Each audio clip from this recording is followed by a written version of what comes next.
So guys welcome back. তোমরা হয়তো video title এবং থাম্বনেল দেখে বুঝতেই পারছো ভিডিওটা কাকে নিয়ে। তো চলো বেশি কথা না বাড়িয়ে আগে রাকিবকে দিয়ে শুরু করি। হ্যালো মাহিন, হ্যালো, আমরা কাউনিয়া পার হচ্ছি। তাহলে কি হয়েছে? একটা বিপদে পড়ছি, একটা কাজ আছিল। এটা কাজ শেষ করে বন্দিস। না না না রাকিব ভাই, এটা আপনার বন্ধু হতে পারে না। এটা আপনার বন্ধু নামক চুদির ভাই। আর তাছাড়া আপনি যেমন বলছেন তেমন উত্তর পাইছেন, মানে চুদলিং পং। আমার দাঁড়ের 1000 টাকা দিয়া দে ভাই। নয়ন বিশ্বাস কর, আমার দাদি মেডিকেল কইরা আছে। নয়ন, আমার দাঁড়ের 1000 টাকা দিয়া দে ভাই। নয়ন এবার না করিস না ভাই, বড় একটা বিপদে পড়ছি ভাই। এবার টাকা না দিলে আমার মান সম্মান শেষ। নয়ন, রাকিব কই বেটা? তুই তোর বেটা খুঁজতেছি। 2000 টাকা ধার দে তো, এক মাস পরে দিয়া দিমুনে। সত্যি বলতে ভাই, দাই বন্ধু এমনই। আমার মনে হয় বন্ধু বান্ধবদের টাকা ধার দেওয়া আর মশার হাতে পোদ মারা খাওয়া সমান। বুঝো থালা, এবার আরো দাও টাকা ধার। চোদ না। মেক মি ফ্রিজ ফ্রি ও সেচুতার। হ্যালো ভাই, হ্যালো ভাই, একটা প্রশ্ন করতে পারি ভাই? ভাই যে তো আমরা টিকটক করতেছি ভাই, দেখতেছেন এটা আর ভাই ফিউচার। একটা প্রশ্ন করতে পারি ভাই? ভাই আপনার বেস্ট ফ্রেন্ড কে? বেস্ট ফ্রেন্ড, জি। বেস্ট ফ্রেন্ড হচ্ছে আমার ভাই। আমার ভাই না, আমার বন্ধু। আমরা ছোটবেলায় একসাথে বড় হইছি না। আরে ভাই, ওরে সবসময় আমার বন্ধু না, ওরে আমার ভাই ভাবি। আমার বেস্ট ফ্রেন্ড ও। ও ভাই, আর আপনার? আমার বেস্ট ফ্রেন্ড, ওরে আমি ভাই মানি, ওরে আমি বন্ধুর মতো দেখি, খুব মানে ভাল লাগে আমার ওরে। কিন্তু আমার বেস্ট ফ্রেন্ড থাকে ভাই গুলশান, ওর নাম হচ্ছে আহাদ। ওর সাথে বসলে মানে আমার খুব ভালো লাগে ভাই। সত্যি বলতে গাইস, আমি বুঝিনি এটা ফানি ভিডিও ছিল নাকি স্যাড ভিডিও ছিল। তা যাই হোক, কিন্তু এই ভিডিওতে ওরা যা দেখাইলো, এরকম বন্ধু কিন্তু আমাদের চারপাশে অনেক আছে যাদের আমরা বেস্ট ফ্রেন্ড মনে করি এবং আমাদের তারা ভালো মনে করে না। ভাই এই ভিডিওটা ফানি গেছে, আর যেটাই হোক না কেন ভিডিওটা কিন্তু সত্যিই হেভি ছিল। মানে খুব সুন্দর হয়েছে, অনেক ভালো হয়েছে। সঠিক বলেছেন। বাবাই আমি তোমায় ভালো। আব্বাজান আছেন? আব্বাজান, ও আব্বা, ও গরে থালা মারানো।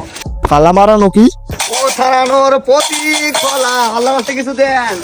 ও মুরগির কুর্তি, স্যামসাং ডোজ। বুঝলাম না ভাই, মুরগির ঘরে কেউ কি ভিক্ষে চায়? আর লাস্টে ওটা কি বলবো? সুলেমান আমার লেঙ্গা বাবার লাইগা গো মন করে আনসান। বাবা কি করে আছেন? হ্যাঁ বাবা, কে আছেন? কে আছেন? কে আছেন? আরে আমরা এক লাইনের তো। আরে তুই কি মাজার এখানে কি করছ?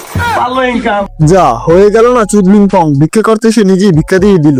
মানে ভাই ওই যে বলে না চোরের উপরে বাটপারি, এখানেও সেরকম হয়েছে। তো গাইস চলো এবার আমাদের ফায়ার সাহেবের ভিডিও দেখে আসি। আই মিন ওভারঅন ফায়ারের। এই হন, শয়তান যাওয়ার আগে যে রোজার ভিতর শয়তানি করার দায়িত্বটা তোরে দিয়ে গেছে, মনে আছে? হ্যাঁ, সব জিনিসের দাম কিন্তু বাড়ায় রাখতে হইব। গাইস আমাদের বর্তমান বাংলাদেশ এমন হয়ে গেছে ভাই, রোজার সময় সবকিছুর দাম বেড়ে যায়। কিনা পড়ছে বেচবি কিন্তু 50 টাকা, মানুষ যেন খাইতে না পারে। কত বেচবি? 50 টাকা। এখন দেখি একটু প্র্যাকটিস কর। হ্যাঁ হ্যাঁ, ওই ওই যে কাস্টমার আইতেছে। ওই মামা, লেবুর আলি কত? 50 টাকা, 50 টাকা প্রতি এলি 50 টাকা। মামা বেশি লাভ করবো না, রমজান মাস উপলক্ষে লেবু প্রতি এলি 120 টাকা। এ তো দেখছি শয়তানের চেয়েও বড় শয়তান। সত্যিই ভাই, বর্তমানে কিছু বিক্রেতা শয়তানের চেয়েও বড় শয়তান।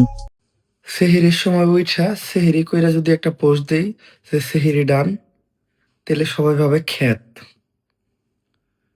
আবার যদি পোস্ট না দেই তাহলে ভাবে যে আমি রোজা রাখি না। বুঝতে হবে ভাই, এটাই স্মার্ট বাংলাদেশের নিউ ফেসবুক ট্রেন্ড। সত্যি বলতে দাদা, এরকম পোস্ট যারা করে কিছু লাইকের আশায়, ওদের আমি এক কথায় ছাপড়ি মনে করি। আসলে আছে অনেক কিছুই, কিন্তু নিজের অহংকার নিয়ে কখনো অবস্থান করি না। আরে ভাই, ওটা অবস্থান নিয়ে অহংকার হইব? দূর মিয়া, খালি উল্টো পাল্টা বলেন। একটা দুইটা তিনটা চারটা একালি লেবুর শরবত খাই, তত গরিব। পারবি পারবি না? লেবু লেবু এই যে 4টা। ও নিজের দেখাই না আর কি, দেখাই না। হ ভাই, ঠিকই কইছেন। লেবু আমাদের মতো মানুষের কেনার সামর্থ্য নেই ভাই। বর্তমানে লেবুর যে দাম, তাতে এখানে লেবু কিনতে গেলে নিজের বিচি দুইটা বিক্রি করে তারপর এখানে লেবু কিনতে হইব।